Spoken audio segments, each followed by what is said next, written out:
جانثار کے آنے والے میں دکھایا گیا ہے کہ جہاں دعا فرح کے پاس جاتی ہے اسے وارن کرنے کے لیے، فرح اسے دیکھ کے بہت زیادہ حیران ہو جاتی ہے۔ دعا اسے کہتی ہے کہ تم نوشیروان سے دور رہو، تمہیں شرم نہیں آتی اسے اپنے جھوٹے پیار کے جال میں پھنساتے ہوئے؟ تمہاری وہ کالج لائف تھی جب تم اسے چھوڑ کے چلی گئی تھی، اب وہ ٹائم گزر چکا ہے۔ فرح کہتی ہے کہ تم اپنی اوقات میں رہو، تمہیں پتہ ہے تم کہاں سے آئی ہو۔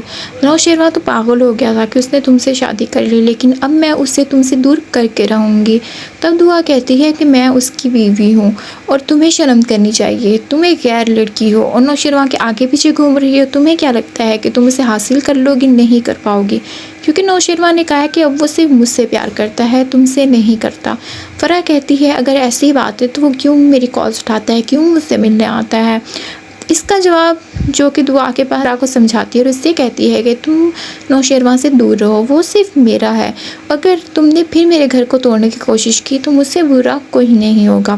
فرح کو یہ سن کر بہت زیادہ غصہ آ جاتا ہے اور دعا کہتی ہے کہ تمہیں اس حالت میں دیکھ کے مجھے بہت خوشی ہو رہی ہے، کیونکہ تم جیلس ہو رہی ہو، تم صرف اس کو حاصل کرنا چاہتی ہو، نہ کہ اس سے پیار کرتی ہو، اور میں تو اس سے پیار کرتی ہوں۔ میں اور کشمیرہ ہم دونوں اس کی بیویاں ہیں اور ہمارا حق ہے ان پہ، تمہارا نہیں ہے، اس لیے تم جتنی اس سے دور رہو وہی تمہارے لیے بہتر ہے۔ یہ کہہ کے وہ چلی جاتی ہے۔ فرح کو بہت زیادہ غصہ آتا ہے اور وہ پھر نوشیروان کو کال کرتی ہے، لیکن نوشیروان اس کی کال نہیں پک کرتا اور فرح فرسٹریٹ ہو کر غصے میں آ کر وہی اپنا پرانا ہتھ کنڈا استعمال کرتی ہے جو وہ پہلے کیا کرتی تھی۔ وہ سلیپنگ پلز کھا لیتی ہے اور صبح جب میڈ اس گھر آتی ہے اسے کھانے کے لیے پوچھنے کے لیے، تب وہ دیکھتی ہے کہ وہ بے ہوش ہو گئی ہے اور اسے ہاسپٹل لے جاتی ہے۔ وہیں پہ دکھایا جاتا ہے کہ نوشیروان جو کہ پھر فرح کی عیادت کے لیے ہاسپٹل جاتا ہے اور فرح اسے روک لیتی ہے، یہ کہہ کے کہ رک جاؤ، اگر مجھے پھر پینک اٹیک آ گیا تو ہو سکتا ہے میں پھر اپنی جان لینے کی کوشش کروں، لیکن تمہارے ہوتے ہوئے شاید میں یہ نہ کروں۔ نوشیروان بھی اس کی جان بچانے کے لیے اس کے پاس رک جاتا ہے اور پھر جب نوشیروان کی آنکھ لگتی ہے تب فرح نوشیروان اور اپنی تصویر لے لیتی ہے اور وہی تصویر وہ دعا کو بھیجتی ہے۔ دعا جو کہ نوشیروان کا انتظار کر رہی ہوتی ہے گھر پہ، وہ تصویر دیکھ کے بہت زیادہ اس کو غصہ آتا ہے اور دکھ بھی ہوتا ہے۔ وہیں فرح اسے میسیج کرتی ہے کہ تم تو کہتی کہ نوشیروان تم سے پیار کرتا ہے، وہ صرف تمہارا ہے، وہ تمہارے پاس رہے گا، لیکن یہ دیکھو وہ تو میرے پاس آیا ہوا ہے۔ تب اس دعا کے پاس اس کا کوئی جواب نہیں ہوتا۔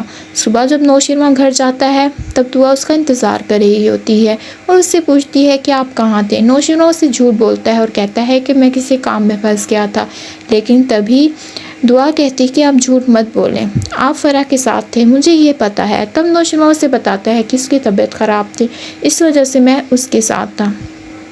پھر دعا کہتی ہے کہ پھر آپ نے مجھ سے جھوٹ کیوں بولا، آپ کیا چاہتے ہیں، آپ نے کیوں جھوٹ بولا؟ آپ نے اپنے بابا سعید کو بھی کہا تھا کہ آپ فرح سے اب دور رہیں گے، لیکن آپ نے پھر وہی حرکت کی، آپ پھر اس کے پاس گئے۔ اگر یہی چیز چلتی رہی تو میں آپ کے پاس ساتھ نہیں رہ پاؤں گی۔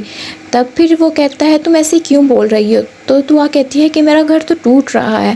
تو نوشیروان کہتا ہے تمہارا گھر اتنا کمزور نہیں ہے دعا۔